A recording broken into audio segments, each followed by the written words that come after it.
Okay, let's start with a riffle shuffle. Okay, and what I'd like you to do is to go ahead and take maybe a third of the cards and move them right here. Good. And how about half of this group? Put them right there. Good. And you can move the rest here.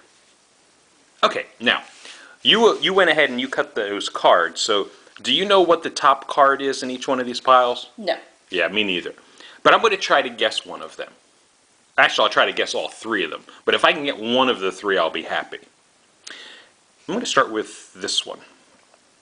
I'm going to say that this card is the Seven of Hearts. Okay. And then I'm going to say that this card is the Three of Clubs. Okay. And this last one here, this one sort of feels like a Jack of Diamonds. Okay. And how do you think I did? I don't know. How'd you do? You think I got one maybe? Absolutely. Would you be impressed if Sure. I could get one? Yeah. How about two? I'd be really impressed. And what if I could get all three? That's like never been done before. That'd be amazing. Amazing. Let's see. See if you remember what I picked. You remember what I got from the first pile? Seven of Hearts. Seven of Hearts. How about the middle? Three of Clubs. Three of Clubs. And the last pile? Jack of Diamonds. Jack of Diamonds. 3 out of 3. Amazing.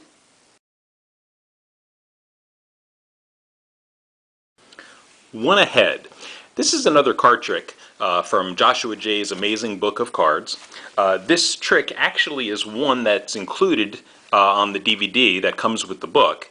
However, the handling for this trick, the way that I do it is just a little bit differently than the way Joshua does it, and that's the reason I'm making the video.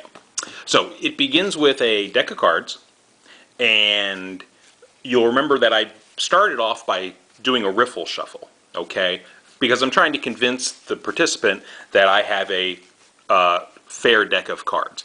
And by doing the riffle shuffle, I am mixing up the cards. What I'm not doing, though, is affecting the top card, okay? In order to perform this trick, I need to know just one card.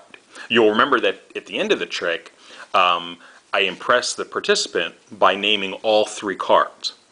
Well, in order to name all 3, I actually only need to know one to begin with. In this case, it's going to be the top card. So let's remember this 9 of Hearts. So I have the cards like this, and I do a riffle shuffle to convince the participant that all is fair. I just have to make sure that this top card stays on top after I do the riffle shuffle.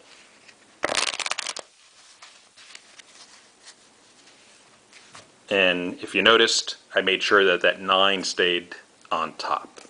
At this point, I'll ask the participant to cut the deck into 3 piles. Okay? So they'll move some cards here. Notice what's going to be on top here, right? This is my 9 of Hearts. Now they move some more to the middle, and the rest will go here. So we have 3 piles. Okay? I only know what's on top of this pile. I do not know what's on top of these 2 piles. Okay? And I don't need to in order to do the trick. So watch how it works. I tell the participant that I'm going to attempt to name one of these 3 cards. Okay? Actually, I'll try to name all 3, but that's very difficult. That way I want them to be impressed when I do get all 3 correct. Okay? But they should be impressed even if you can do just one of the 3. So I'm going to start with this card. This is the one I don't know. And what I'm going to do is when I pick it up, I'm going to say 9 of Hearts, which I know is this card here. Okay? So this is a principle of magic called one ahead because I'm one ahead of the participant. I know something that they don't know. So here's your 9 of Hearts. It's going to stay there for now. I'm going to pick up this card, which I have no idea what it is, and I'm going to say, this one seems like the 9 of Hearts. And maybe I'll nod to make it seem like I got it right. Now I'll pick up this middle card. Okay, and you'll notice that I'm holding this 7 of Diamonds in my right hand. I'm going to pick up this middle card with my left hand. And can you guess what I'm going to say? I'm going to say 7 of Diamonds. Now I have one more card to pick up. The card that I'm going to pick up is going to be my 9 of hearts, which is over here. Okay? But I'm not going to say 9 of hearts because I've already said that at the beginning. So I'm going to name this card, which I now know is the 6 of clubs. So I say 6 of clubs and I pick up this card. Notice I'm picking it up in my right hand and I'm going to transfer it to the front of this group.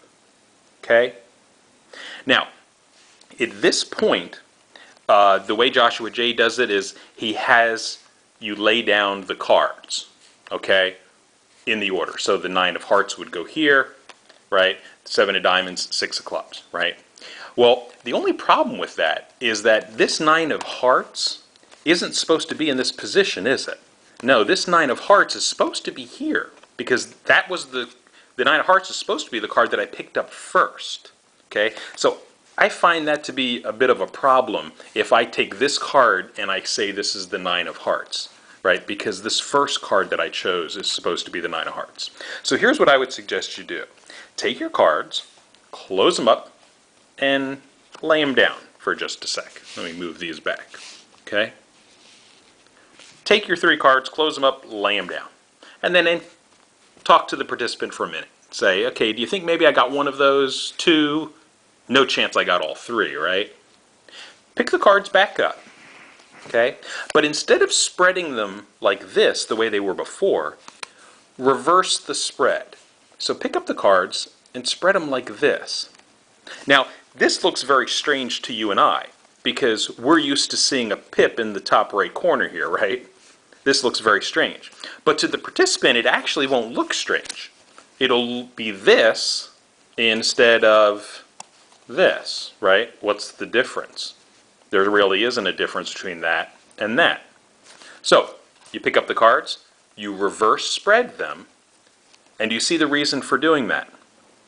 Well, now the 9 of hearts is the first card that I'm going to pull out, okay? So I say, do you remember the first card that I selected? And hopefully they'll remember 9 of hearts, and you lay that one down. What was the second card that I predicted? The 7 of diamonds, yes. And then the last card I predicted was the 6 of clubs. And there you have it, you've predicted all 3 cards.